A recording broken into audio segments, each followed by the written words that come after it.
Lord, सध्या आपण एका महत्त्वाच्या विषयावर संदेश ऐकत आहोत की उपवास आणि प्रार्थना. आणि आपल्याला माहीत आहे की आपला शत्रू हा आत्मिक आहे, सैतान आणि त्याची दुरात्मे. आणि देवाने आपल्याला दिलेले शस्त्र देखील दैहिक नाही तर आत्मिक आहेत. आणि त्या शस्त्रापैकी एक शस्त्र आहे उपवास आणि प्रार्थना. आणि त्याचं काय महत्त्व आहे, उपवास आणि प्रार्थना ही एकत्रित केल्याने काय होतं. आपण पाहिलं की प्रभू येशूने शिकवलं की तू उपवास करतोस तेव्हा आणि तुम्ही उपवास करता तेव्हा, म्हणजे एकट्याने उपवास केला पाहिजे, एकत्रितपणे केलं पाहिजे. मत्ती 6 मध्ये त्याने म्हटलं की तू प्रार्थना करतोस तेव्हा आणि तुम्ही प्रार्थना करता तेव्हा, म्हणजे एकट्याने प्रार्थना केली पाहिजे आणि एकत्रित येऊनही केली पाहिजे. आणि एकत्रित उपवास प्रार्थनेचं काय महत्त्व आहे याच्याबद्दलचं देवाच्या वचनातून आपण काही इतिहासातील उदाहरणं, घटना पाहत आहोत की एकत्रितपणे ज्यावेळेस देवाचे लोक एकत्रित प्रार्थना आणि उपवास करतात त्यावेळेस काय होतं, काय झालं. कारण एकत्रित उपवास आणि प्रार्थनेमध्ये प्रचंड सामर्थ्य उपलब्ध आहे. आणि आज आपण जुन्या करारातील 3 उदाहरणं पाहणार आहोत. 2 उदाहरणं देवाचे लोक इस्रायल, देवाचे लोक ज्यावेळेस एकत्रित आल्यावर काय झालं, आणि एक उदाहरण विधर्मी लोकांनी, विदेशी लोक जे इस्रायली नव्हते ते ज्यावेळेस एकत्रित आले आणि उपवास केली तेव्हा काय झालं. आणि पहिलं जे उदाहरण आहे ते एज्राच्या पुस्तकातून आहे. एज्रा हा परमेश्वराचा एक याजक होता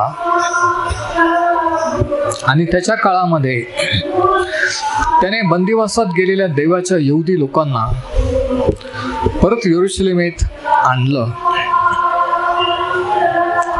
एज्राने त्या काळातील राजाला अशी साक्ष दिली होती की आमचा देव हा जिवंत देव आहे, तो आमच्या गरजा पुरवणारा आहे आणि तो आमचं संरक्षण करू शकतो. पण म्हणून कालांतराने ज्यावेळेस बाबेलच्या बंदिवासातून इस्रायल लोक परत येण्याचा, यरूशलेमला परत येण्याचा त्यांचा मार्ग मोकळा झाला, तर त्यावेळेस त्या काळामध्ये सोयी सुविधा नव्हत्या संरक्षणाच्या आणि इतर. म्हणून बाबेलवरून यरूशलेमकडे येण्याचा मार्ग, तो रस्ता हा धोक्याचा मार्ग होता. आणि त्या मार्गामध्ये जंगलातून, रानातून ती वाट होती. आणि देवाचे लोक इस्रायल, त्यांचं कुटुंब, त्यांचे लेकरं बाळं एवढंच नव्हे तर त्यांच्याबरोबर परमेश्वराच्या मंदिरात त्या शत्रूने वाहून नेलेले सोने चांदीचे भांडे हे देखील होते. आणि म्हणून ह्या सोने चांदीच्या वस्तू प्लस त्यांची मुलं बाळं यांना सुखरूप परत आणणं हे गरजेचं होतं. आणि राजाने परवानगी दिली की इस्रायल लोक परत त्यांच्या देशाला जाऊ शकतात.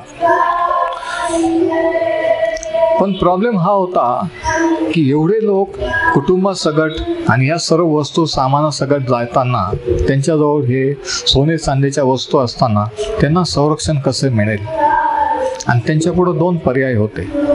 एक तर राजाची मदत मागायची की आम्हाला संरक्षण द्या तुमच्या सोल्जरचं, सैन्यांचं, किंवा देवावर विश्वास ठेवायचा, एकत्रित येऊन उपवास प्रार्थना करायची आणि देव कसं त्यांना सुखरूप त्यांना त्यांच्या देशात परत नेतो हा अनुभव घ्यायचा. आणि काय झालं माहिती आहे का, एज्रा आणि त्या इस्रायल लोकांनी असा निर्णय घेतला की राजाची मदत घ्यायची नाही, संरक्षण मागायचं नाही, तर एकत्रित येऊन उपवास प्रार्थना करायची आणि देव कसं संरक्षण करतो याचा अनुभव घ्यायचा. आणि म्हणून एज्राने काय केलं बघा, एज्राचं पुस्तक याचा 8वा अध्याय आणि याचं 21वे वचन. मग मी आहावा नदीतीरी उपवास करण्याचे जाहीर केले. त्याचा हेतू असा की आम्ही देवासमोर दीन व्हावे आणि आम्हासाठी, आमच्या मुलाबाळांसाठी आणि आमच्या सर्व धनासाठी बिन धोक्याचा मार्ग प्राप्त व्हावा, असे आम्ही आमच्या देवासमोर दीन होऊन मागावे. म्हणजे एकत्रित उपवास प्रार्थना करण्याचं एज्रा याजकाने जाहीर केलं. वचन 22, वाटेने शत्रूपासून आमचा बचाव व्हाव्यासाठी राजापाशी शिपाई व घोडेस्वार यांची टोळी मागून घेण्याची मला लाज वाटली, कारण आम्ही राजास असे बोलून चुकलो होतो की आमच्या देवास शरण आलेल्या सर्वांवर त्याचा वरदहस्त असतो, पण जे त्याचा न्याय करतात, त्याग करतात, त्यांच्यावर त्याचे बल व क्रोध ही प्रगट होतात. एजरा म्हणतो की मी बोलून चुकलो होतो की आमचा देव आम्हाला सांभाळू शकतो, सुखरूप नेऊ शकतो, आणि म्हणून राजाकडून मदत मागायची ते म्हणतो की मला लाज वाटली, आणि म्हणून त्यांनी विश्वास धरला आणि एकत्रित येऊन उपवास प्रार्थना करण्याचं ठरवलं. आणि वचन 23, यास्तव आम्ही उपवास करून आपल्या देवाची प्रार्थना केली, ती त्याने ऐकली. बघा, त्यांनी एकत्रित येऊन उपवासाने प्रार्थना केली. हे सर्व लोक जे आता परत यरुशलेमला चालले होते, ज्यांना बाबेलच्या राजाने धरून नेलेलं होतं, ते आता परत स्वतंत्र होऊन त्यांच्या देशाला चाललेले आहे. आणि संरक्षण व्हावं म्हणून त्या सर्वांनी उपवासाने प्रार्थना केलेली आहे. आणि याचा परिणाम काय झाला बघा, वचन 31 वर्स 31, 31 वचन, एजरा 8.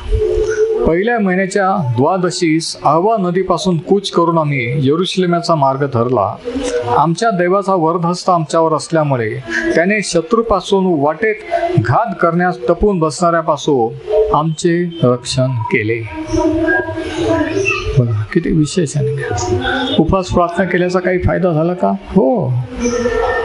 कोणतंही संरक्षण, कोणतेही शिपाई, राजाचे कोणताही बंदोबस्त नसताना इथं लिहिले की देवाने त्यांचे संरक्षण केले. वचन 32, आम्ही यरुशलेमेस पोहोचून तिथे 3 दिवस राहिलो.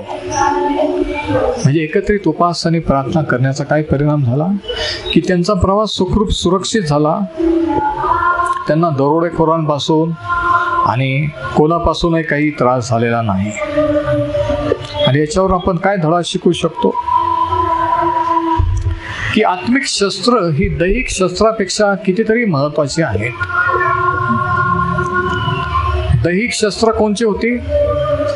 राजाचे सैनिक, घोडेस्वार, तलवारी हे शस्त्र दैहिक. पण यांनी ठरवलं की दैहिक संरक्षण, दैहिक शस्त्राचा सहारा घ्यायचा नाही, मदत घ्यायची नाही, तर आत्मिक शस्त्र वापरून आत्मिक रीतीने विजय मिळवायचा. आणि म्हणून पहिला धडा हा की आत्मिक शस्त्र हे दैहिक शस्त्रापेक्षा कितीतरी पट अधिक प्रभावशाली असतात, सामर्थ्यशाली असतात. आता दुसरं उदाहरण आहे एस्तेर राणीच्या काळातला. आपल्याला माहित आहे की एस्तेर हिची कशा रीतीने निवड झाली आणि कशा रीतीने ती शुशान म्हणजे आजचं इराण त्या ठिकाणी त्या काळातल्या राजाची राणी झाली. आणि 4थ्या अध्यायामध्ये एस्तेरच्या पुस्तकाच्या आपल्याला असं आढळतं की त्या काळामध्ये देवाचे लोक यहुदी किंवा इस्रायलावर एक मोठं संकट आलं. आणि ते संकट इतकं भयानक होतं की ॲडॉल्फ हिटलर यांनी जे 6 लाखपेक्षा अधिक ज्यूज किंवा यहुदी लोक गॅस चेंबरमध्ये मारून टाकले, ज्याने असा निर्णय घेतला होता की पृथ्वीवर एकही यहुदी, एकही इस्रायली मी जिवंत ठेवणार नाही. त्याच्यापेक्षा भयानक संकट एस्तेर राणीच्या काळात आलेलं होतं. ही देशावर आलेली मोठी आपत्ती होती आणि मोठं संकट यहुद्यांसाठी. आणि यहुदी लोक सर्व नायनाट करण्याचा, त्यांना नष्ट करण्याचा कायदा देखील पास झालेला होता. बघा, हिटलरच्या काळात जर्मनीमध्ये त्याच्या देशामध्ये फक्त 1/3 यहुदी लोक होते, बाकीचे जगात होते. पण ह्या ठिकाणी अशी परिस्थिती आहे की सर्व यहुदी लोक ह्या विधर्मी राजाच्या ताब्यात आहेत आणि सर्व यहुदी लोकांना नाश करण्याचा त्यांनी कायदाच पास केलेला आहे. आणि म्हणून हे संकट देवाच्या लोकांवर आलेलं की देवाचे लोक आता नष्ट होण्याचा वेळ आलेली होती. आणि ह्या कट कारस्थानामध्ये अर्थातच हे सैतानाचं कारस्थान होतं. याच्या मागे एक राजकीय नेता होता, राजाच्या जवळचा, ज्याचं नाव होतं हामान. आणि सैतानाने ह्या हामानाचा उपयोग केला आणि हा कायदा पास केलेला आहे. आता त्या काळामध्ये चिठ्ठ्या टाकण्याची प्रथा होती.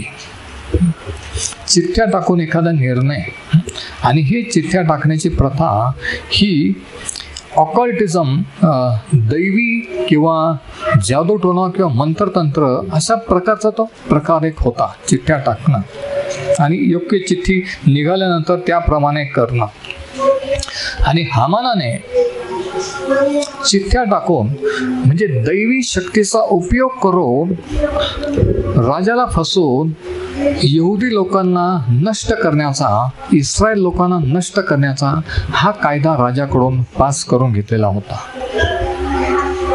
आणि त्याला माहित नव्हतं की एस्तेर राणी ही देखील एक यहुदी आहे. म्हणजे बघा,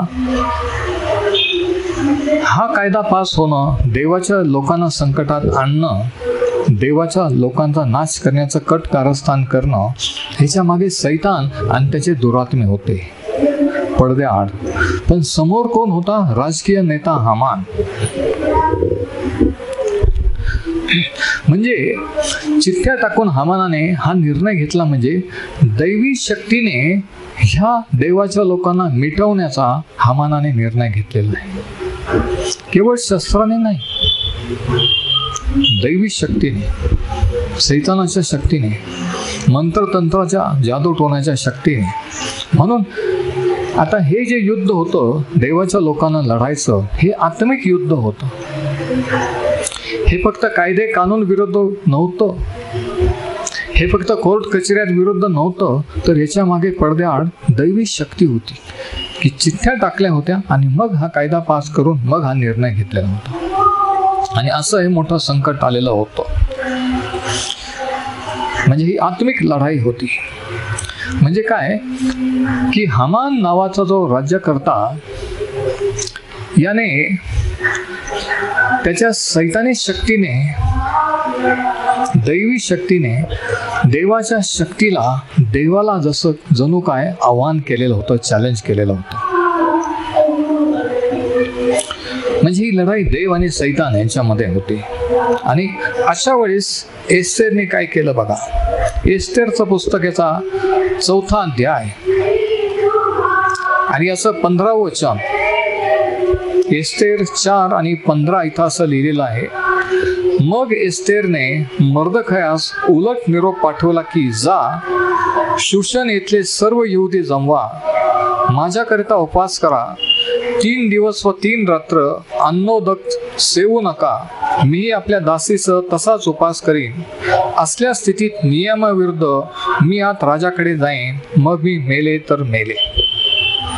एस्तेर राजाने सांगितलं मर्दखयाला की सर्व यहुदी लोकांना सांगा की मी आणि माझ्या बरोबरच्या सोबत आम्ही राजवाड्यात उपवास आणि प्रार्थना करू, आणि तुम्ही पण देशभर जे यहुदी लोक आपले पांगलेले आहेत त्या सर्वांनी मिळून एकत्रित उपवास आणि प्रार्थना करा. आणि राजाची परवानगी न घेता मी राजाकडे जाईन आणि ही मागणी मांडेन. आता त्या काळात राणीने एखाद्या राजाची परवानगी न घेता राजापुढे जाणं म्हणजे जीव धोक्यात घालणं हे होतं, जरी ती राणी असली तरी. म्हणजे एस्तेर या ठिकाणी स्वतःसाठी आणि इस्रायली तिच्या लोकांसाठी भयंकर मोठी रिस्क घेत आहे. आणि म्हणून ती म्हणते मी मेले तर मेले. वचन 17, मर्दखयाने जाऊन एस्तेरच्या आज्ञेप्रमाणे सर्व काही केले. म्हणजे एस्तेर राणीने हुकूम दिला की 3 दिवस म्हणजे 72 तास सर्व यहुदी लोकांनी माझ्याबरोबर उपवास आणि प्रार्थना करावी, यासाठी की हा कायदा बदलला जावा, यहुदी लोकांचा नाश होऊ नये. बघा सैतानाचा डाव कसा होता. वेळोवेळी इस्रायल राष्ट्र, इस्रायल लोक नष्ट करण्याचं सैतानाने योजना केलेली आहे. कारण त्याला माहित आहे की देवाने भविष्यवाणी केली. देवाचा प्लॅन आहे की ह्याच इस्रायल लोकांच्या द्वारे एक दिवशी देवाचा पुत्र येशू ख्रिस्त जगावर येईल आणि तो आपला वधस्तंभावर मरण स्वतःला अर्पण करील आणि जगाचा तारणाचा मार्ग मोकळा करील. आणि म्हणून हे इस्रायल लोकच पृथ्वीवर नष्ट करण्याचा हा सैतानाचा डाव होता आणि वेगवेगळ्या रीतीने त्याने केलेला आहे. कधी ते भ्रष्ट व्हायचे, आंतरजातीय करायचे, दुसऱ्या लोकांमध्ये मिक्स व्हायचे. सैतानाला वाटलं मिक्स झाले म्हणजे देव यांचा त्याग करेल, शिक्षा देईल आणि देवाचा पुत्र येऊ शकणार नाही. कधी असे कायदे पास करून त्यांना नष्ट करण्याचं. आणि इथे हे झालेलं आहे. आणि यांनी 72 तास म्हणजे 3 दिवस उपवास आणि प्रार्थना केलेला आहे. आणि याचा परिणाम काय झाला? पुढे जर ती स्टोरी तुम्ही वाचली तर आपल्याला असं दिसून येतं की राजाने तो कायदा बदलला, म्हणजे सरकारी पॉलिसी ही बदलण्यात आली. यहुदी लोकांवर दया झाली. हामान आणि त्याचे लोक, त्याचे पुत्र, ज्यांनी हा दुष्ट कायदा कट कारस्थानाने पास करून घेतला होता,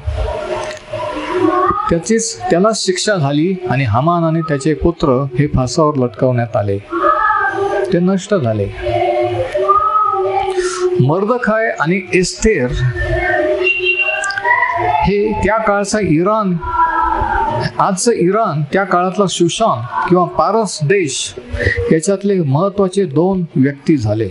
एस्थेर ही राजाची राणी तर होती, पण मर्दखाय हा देखील एक महत्वाचा व्यक्ती ठरला. आणि यहुदी लोकांना संरक्षण आणि शांती प्राप्त झाली. आणि हे सर्व कशामुळे झालं माहिती आहे का? त्यांनी एकत्रित उपवास आणि प्रार्थना केल्यामुळे. आणि म्हणून एकत्रित उपवास आणि प्रार्थना करून सरकारी कायदा, नियम देखील बदलू शकतात. याचं एक ठळक उदाहरण आहे. आपल्याला विरोध करून, आंदोलनं करून, मोर्चे काढून विरोध करण्याची गरज नाही. शास्त्र सांगते की प्रत्येक सत्ता ही देवाने नेमलेली आहे. जो सत्तेला आड येतो तो देवाला आड येतो. पण देवाचे लोक या नात्याने अशी आपत्ती परिस्थिती जर निर्माण झाली तर आपण उपवास आणि प्रार्थनेने ती हाताळायची असते. आणि देव हस्तक्षेप करतो. देवाने यावेळेस हस्तक्षेप केला आणि इस्रायल लोकांचा नाश होण्यापासून अख्खा इस्रायल देश, इस्रायल राष्ट्र वाचला. फक्त एका बाईने, एका राणीने निर्णय घेतला, रिस्क घेतली की मी आणि माझे लोक, तुम्ही माझ्याबरोबर उपवास प्रार्थना करा आणि मी राजा पुढे जाईन. आणि देवाने ती प्रार्थना ऐकली आणि त्यांचा बचाव झालेला आहे. आणि तिसरं जे उदाहरण आहे एकत्रित उपवास आणि प्रार्थना करण्याचं,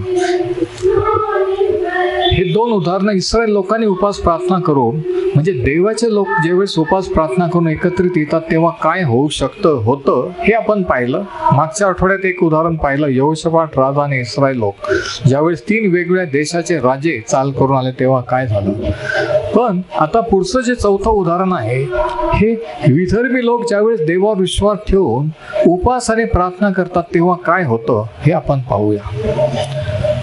जे यहुदी नाहीत, देवाने निवडलेले नाहीत, मूर्तीपूजा करणारे, इतर दैवदैवतांची भक्ती करणारे विदेशी लोक, विधर्मी लोक ज्या वेळेस देवावर विश्वास ठेवून एकत्रित उपवास प्रार्थना करतात तेव्हा काय झालं. आणि हे आपल्याला, हे उदाहरण योनाच्या काळातलं आहे. आपल्याला माहिती आहे की योनाला निनवे शहरात देवाने पाठवलेलं होतं. निनवे शहर त्यावेळेस अशूर किंवा ॲसिरिया याची राजधानी होती. अशुरी साम्राज्य, ॲसिरियन एम्पायर हे त्या काळामध्ये सुपर पॉवर किंवा जागतिक सत्ता होती. आणि त्या जागतिक सत्तेची राजधानी निनवे होती. आणि निनवे शहरातील लोक, अशुरी लोक हे अतिशय क्रूर, दुष्ट, वेगवेगळ्या देवदेवतांची भक्ती करणारे आणि लढवये असे लोक होते. आणि योना पुढे हा चॅलेंज होता की अशा लोकांना जाऊन देवाचं वचन सांगायचं. आणि तो गेला नाही. आपल्याला माहित आहे, तो तार्शीसला पळून जायला निघाला. का? कारण हे आश्चर्य लोक, निनवे लोक इस्रायलाचे शत्रू होते आणि शत्रूच्या देशात जाऊन त्यांना सांगायचं की पश्चाताप करा, तुम्ही जर पश्चाताप केला तर देव तुम्हाला वाचवेल, हे त्याच्या बुद्धीला न पटणार होतं.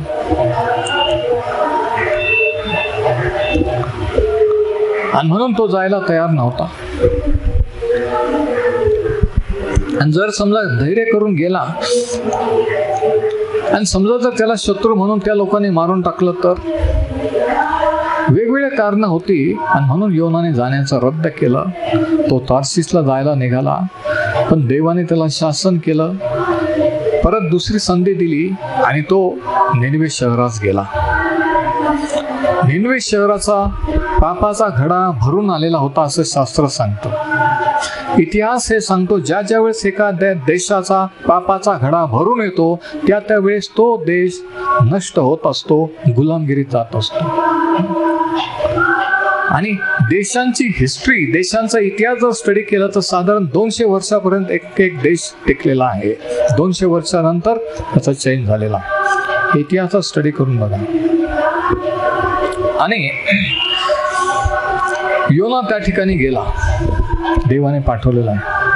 आणि त्याने काय सांगितलं बघा, त्याने जाहीर केलं. योनाचं पुस्तक त्याचा 3रा अध्याय आणि the book of Jonah chapter 3 and verse 4. योना 3 आणि 4 मध्ये असं लिहिलेलं आहे, योना त्यातून 1 दिवसाची वाट चालत असा ओरडत चालला की 40 दिवसांचा अवकाश आहे, मग निनवे धुळीस मिळेल. तो असा जाहीर घोषणा करत होता, जशी म्युन्सिपाल्टीची गाडी घोषणा करत फिरते की फक्त 40 दिवसानंतर हे शहर धुळीस मिळेल. बघा, एवढीच घोषणा, एवढाच उपदेश तो करत होता. पश्चाताप करा की देव दया करणार आहे, हे काही सांगितलं नाही. तो फक्त रागाने हे सांगत होता. आणि याचा परिणाम काय झाला?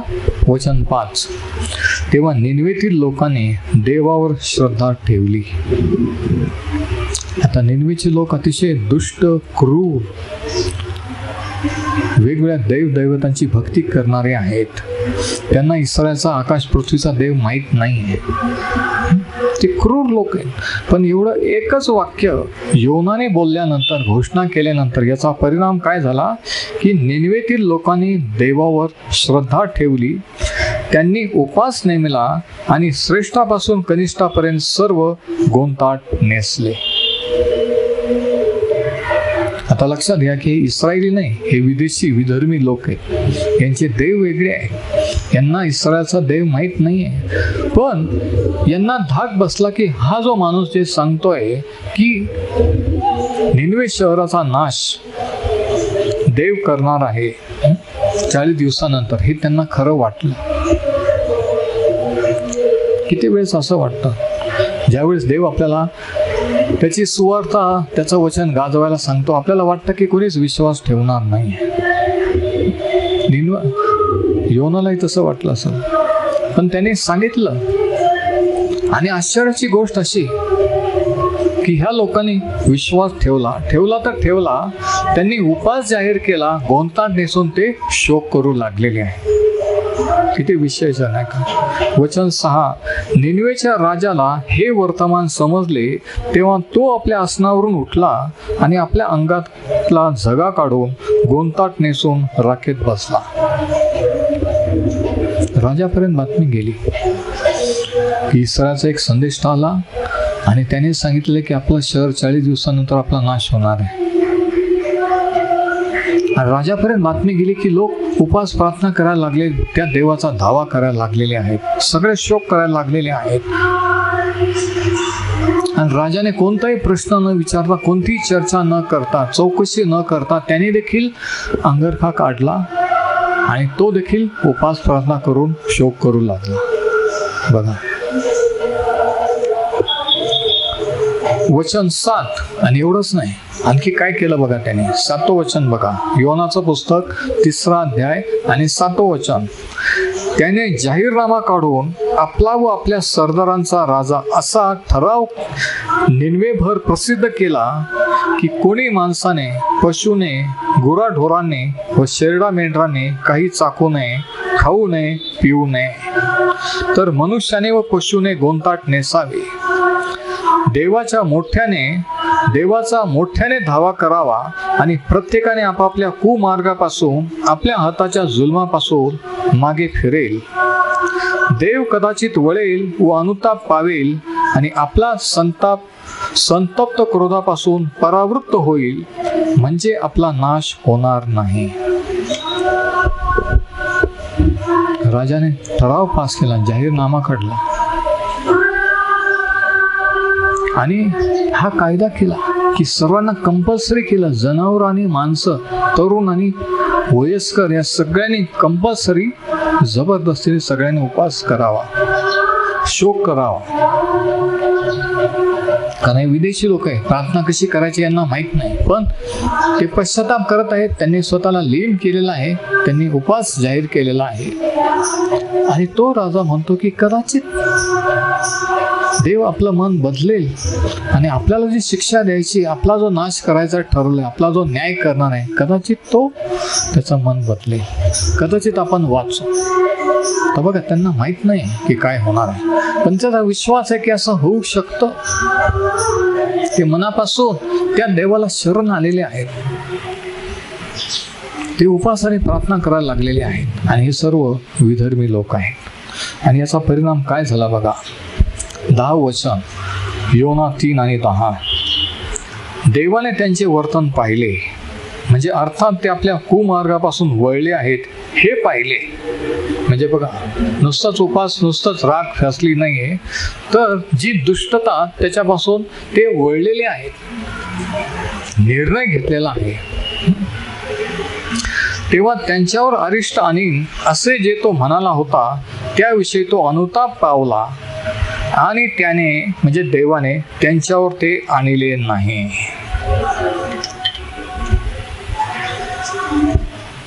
निनवे नगरीचा न्याय करण्याचं, नष्ट करण्याची वेळ आलेली होती. निनवे शहराचा पापाचा घडा भरलेला होता. आणि लास्ट वॉर्निंग, शेवटची वॉर्निंग म्हणून देवाने योनाला त्यांच्याकडे पाठवलं होतं. आणि योनाने एवढंच सांगितलं की फक्त 40 दिवस आणि या शहराचा नाश, अशी घोषणा करीत तो रस्त्याने फिरला. आणि लोकांनी ऐकलं, खरंच मानलं आणि त्याच्यावर विश्वास ठेवला आणि कोणता टेसून उपवास करत बसले, पश्चाताप करू लागले, आपलं पाप त्या देवाजवळ कबूल करू लागले. राजापर्यंत खबर गेली, राजाने पण उपवास जाहीर केला. त्यांनी तर कायदा केला की सगळ्यांनी कंपल्सरी उपवास करायचा, माणसाने, जनावरांनी, म्हाताऱ्याने, तरुणांनी, सगळ्यांनी, लहान पोरांनी, आणि सगळ्यांनी मिळून उपवास केला. आणि याचा परिणाम काय झाला की देवाने पाहिलं की हे लोकांनी खऱ्या मनाने ते देवाकडे वळलेले आहेत, यांनी खरा पश्चाताप केलेला आहे. आणि म्हणून 10व्या वचनात सांगितलं की देवाने जे करायचे ठरवलं होतं, त्या निनवे शहराचा नाश, देवाने ते शहर वाचवलं. देवाने ह्या विधर्मी लोकांवर दया केली, या क्रूर दुष्ट लोकांवर, मूर्तीपूजक लोकांवर देवाने दया केली आणि त्याचा न्याय त्यांच्यावर ओढवला नाही. कारण परमेश्वर सर्व मानव जातीचा दैव आहे. विदेशी लोक ज्यावेळेस देवाच्या वचनावर विश्वास ठेवतात, देवावर विश्वास ठेवतात आणि एकत्रितीने उपवास करतात, तेव्हा काही होतं का? हो, इतिहासात त्याची नोंद आहे की निनवे शहराच्या बाबतीत हे झालं की देवाने जे न्याय करणार होता ते, त्याच्यापासून देवाने त्याचा निर्णय बदलला. हे लोक वाचले. शेवटच्या क्षणाला देवाने त्याचा निर्णय बदलला आणि त्याच्यानंतर जवळजवळ 150 वर्ष हे शहर शांतीने, समृद्धीने ह्या शहरातले लोक राहू लागले.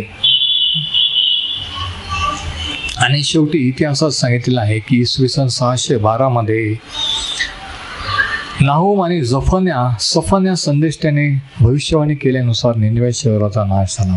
पण 150 वर्ष हे शहर शांतीचं, समृद्ध असं राहिलं. कशामुळे? त्यांनी पश्चाताप केल्यामुळे, त्यांनी एकत्रित उपवास आणि प्रार्थना केल्यामुळे. आणि म्हणून याच्यातून आपण काय धडा शिकतो की ज्यावेळेस कोणीही कोणत्याही जाती धर्माचे लोक पश्चाताप करून देवाला शरण येतात, त्यावेळेस काही वेळा देव त्यांच्याकडे पाहून त्यांचा न्याय करीत नाही, त्यांना शिक्षा देत नाही. तर हे 3 उदाहरण आपण पाहिलेले आहे की 2 देवाचे लोक इस्रायलाचे, हेजाने त्याच्या लोकांनी उपवास केला, देवाने उपवास प्रार्थनेच्या द्वारे त्यांचं संरक्षण केलं. उपवासाने प्रार्थनेने दैवी संरक्षण प्राप्त होतं, पहिला धडा. दुसरं उदाहरण आपण एस्तेर राणीचं पाहिलं की ज्यावेळेस देशावर आपत्ती आली, कायदा पास झाला, देवाचे लोक नष्ट होण्याची वेळ आली, त्यावेळेस एस्तेर राणीने आणि सर्व इस्रायलीने एकत्रित येऊन 3 दिवस उपवास प्रार्थना जाहीर केला. देवाने हस्तक्षेप केला आणि हा निर्णय दैवी शक्तीने घेण्यात आलेला होता. आणि म्हणून सैतानाच्या दैवी शक्तीला देवाच्या दैवी शक्तीने तोड देणं गरजेचं आहे. उपवास प्रार्थना ही दैवी शक्ती आहे, देवाची शक्ती आहे त्याच्यामध्ये. आणि यांनी ज्यावेळेस उपवास प्रार्थना केला तो कायदा बदलला आणि देवाचे लोक वाचले. आणि तिसरं उदाहरण निनवे शहराचं की ज्यावेळेस विदेशी लोकांनी विश्वास ठेवला, देवाने त्यांनाही वाचवलं, त्यांचाही न्याय केला नाही. आणि म्हणून एकत्रित उपवास प्रार्थनेमध्ये एवढं सामर्थ्य आहे. याचे ठळक उदाहरणं आहेत. या दिवसामध्ये सर्व जग आणि सर्व लोक हे उपवास आणि प्रार्थना एकत्रित करत असताना आपणही त्यामध्ये सहभागी होऊया.